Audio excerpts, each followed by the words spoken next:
Pharisees. The Pharisees at the time of Jesus were blind. They were blind, but they didn't know they were blind. They were proudly confident that they knew what God was like, but they didn't know what God was like. It seemed obvious to the Pharisees at the time of Jesus that a man who associated with sinful people, such as tax collectors and other notorious sinners, could not be holy. Not only did Jesus associate with such sinful people, he even ate with them. A holy person was one who pursued meticulous observance of the laws, just like the Pharisees did. God is not like what most Jews of Jesus' time and most people throughout history have expected God to be like. Who in Jesus' day would have expected God to justify a tax collector who, as it says in Luke 18, was so ashamed that he dared not even lift his eyes to heaven as he prayed? How many would have thought the tax collector was better than a religious Pharisee? The Pharisee fasted twice a week. He gave 1/10 of his income to God, and he thanked God he was not like the cheaters, sinners, adulterers, and especially not like that tax collector. God is different than they thought. And God may be different than we think. These Pharisees, they complained about Jesus because he was associating with sinners, as it says in Luke 15:1.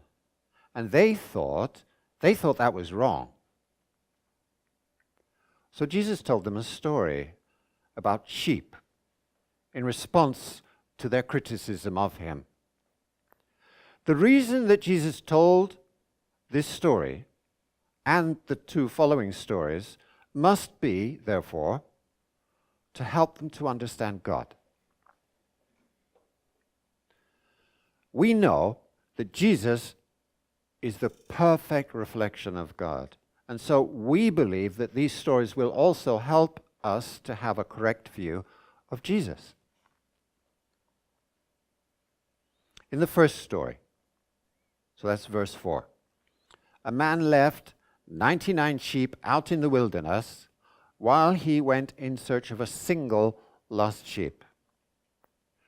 This man is usually understood to be God, and the sheep are usually understood to be the children of Israel. Now, almost nobody in Jesus' day would have expected God to leave the 99 sheep in the wilderness where they belonged to search for the one that got lost, and to then throw a neighborhood party to celebrate its rescue once he'd found it. It made sense to them to care for the 99 and to just abandon the lost one. In the same manner, they expected God to abandon those who'd wandered away from the faith. Jesus here is painting a revolutionary portrait of a God who has so much love and so much mercy that his heart cannot rest until he finds the last of his sheep. He goes away from the flock into the world to rescue the sheep, just as Jesus came into this sinful world to rescue us. Verse 11 starts the parable of the prodigal son, or the lost son, with these words. To illustrate the point further, Jesus told them this story. In other words, we are to understand the story of the lost son in the context of the story about the lost sheep. People did not see God as being like the Father in this story, keeping a constant watch for his Son's return. They thought God would abandon his Son. And it was just a bizarre idea that such a terrible son, terrible son, would be welcomed home. It would be normal for the son to be cut off from his family, disowned for the terrible and the shameful things he had done. Jesus consistently put the welfare of people before the meticulous observance of the law. Jesus rebelled against social norms by the dignified way he served, he interacted with, and he even touched lepers and other unclean people. Now, as we reach the middle of Lent in our preparation for Easter, this story reminds us of just how far Jesus was prepared to go in order to rescue us. Jesus was prepared to sacrifice everything for you so that you could be brought back to life, even as Jesus died. As it's written in Ephesians chapter 2, verses 1 and 2, once you were dead because of your disobedience and your many sins. You used to live in sin just like the rest of the world, obeying the devil, the commander of the powers in the unseen world. He is the spirit at work in the hearts of those who refuse to obey God. In the parable of the lost son, Jesus portrays him exactly like this, living in sin, just like the rest of the world, and obeying the devil.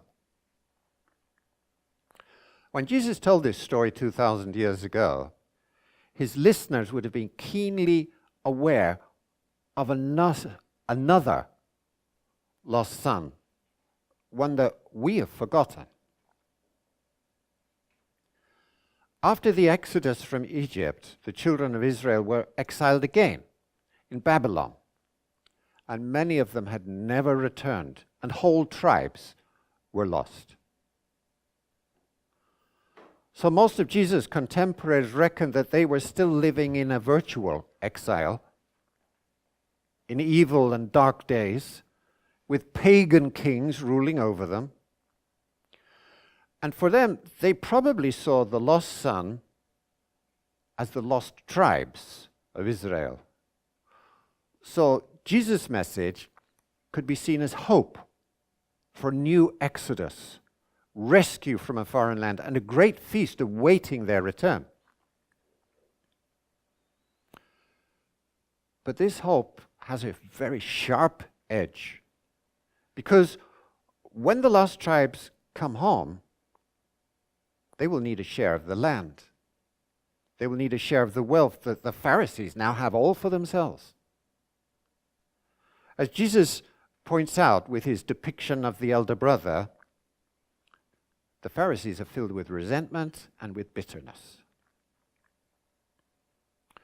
Whenever a work of God goes powerfully forwards, there's always someone muttering in the background that things aren't that easy, that God's got no right to be generous, that people who've done nothing wrong are being overlooked.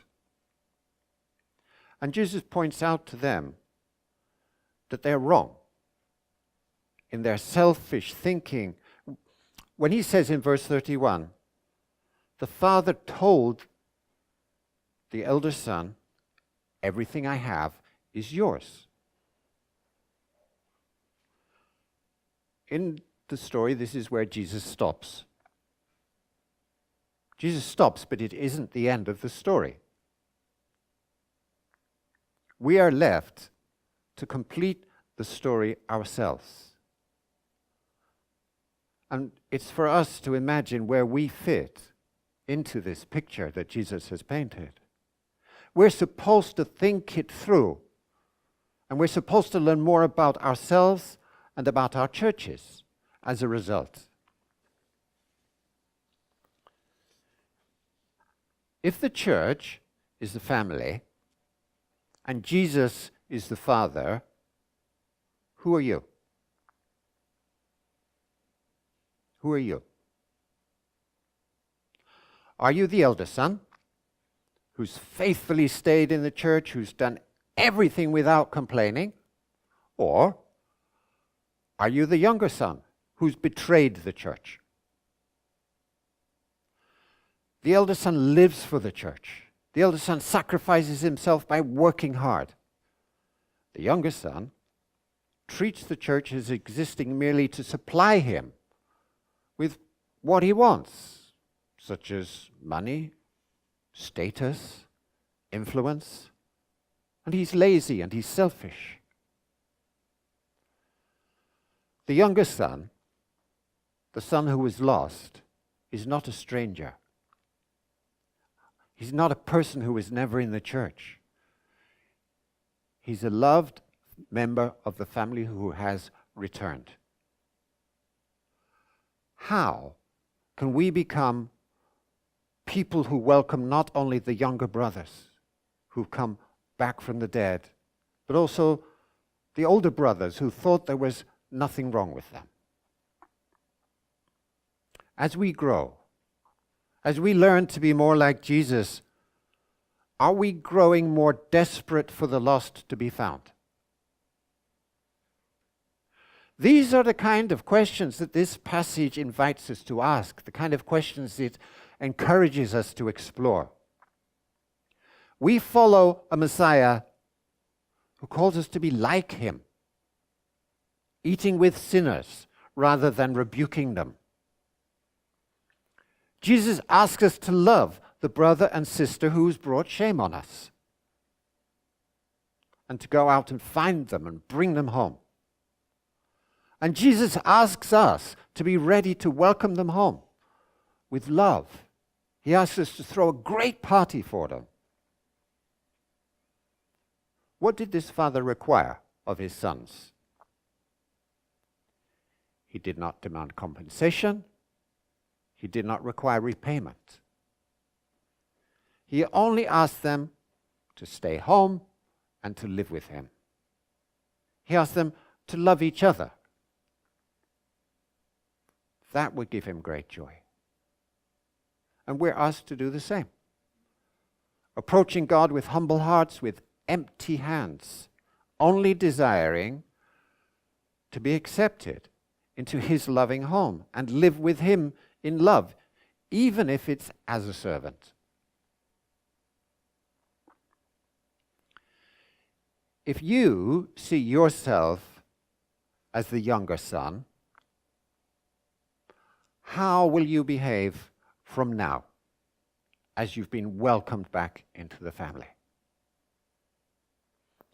If you see yourself as the older brother, how will you live from now on as God has told you that he wants you to celebrate with him and welcome your brother home?